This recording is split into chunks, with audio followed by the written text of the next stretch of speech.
these eviction papers, which we have with us today, and they are being filed in court today. That means that we can find... Hello, welcome back to the channel. Today's story takes us to Cape Town, where the High Court has just approved the eviction of hundreds of foreign nationals who have been occupying land illegally since the lockdown. This case has been dragging on for years, and now the court has finally made its ruling. Let's break it down.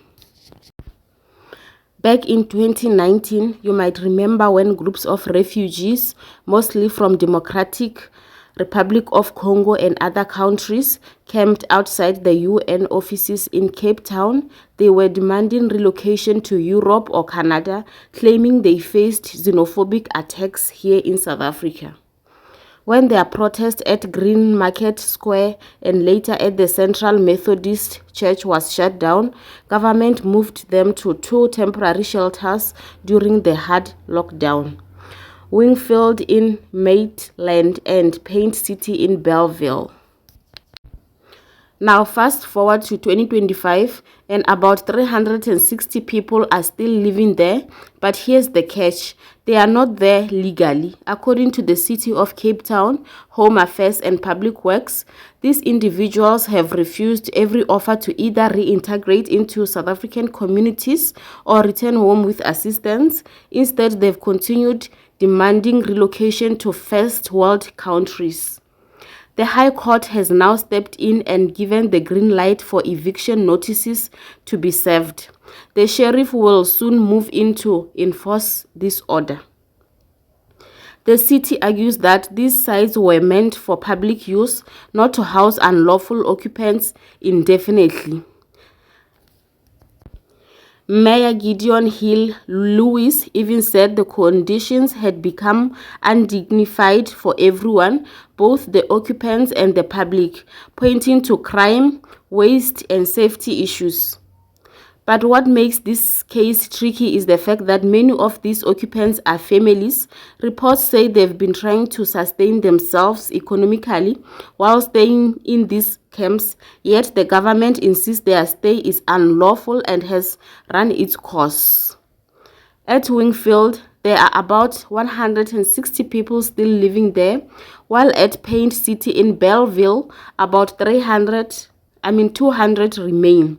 The city claims tensions are high at the Paint City, with violent clashes breaking out between different factions inside the camp, as well as hostility towards law enforcement. Home Affairs says it has already completed all repatriation and deportation processes for others in the group, but the remaining people have flat out refused every option except relocation abroad, which South Africa has no obligation to provide. And that's the key point here. South Africa is under no legal duty to move people to Europe or Canada simply because they demand it. Refugee and asylum processes exist, but relocation abroad is not guaranteed. This eviction marks the end of a long saga that began almost 6 years ago, from the dramatic church occupation to clashes with police to court battles. It's been a long-running story.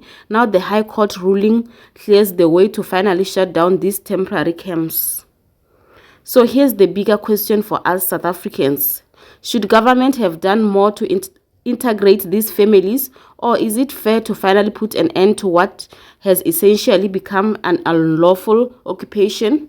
Some will argue that these are vulnerable people who feared for their lives. Others will say South Africa simply can't be a waiting room for people hoping to be airlifted to Canada or Europe. What do you think? Was this eviction the right call, or should government have found another solution? Drop your thoughts in the comment section below. I'm really curious to hear what you think. Thanks for tuning in, and as always, don't forget to like, share, and subscribe to the Side Brew. Until next time, stay informed.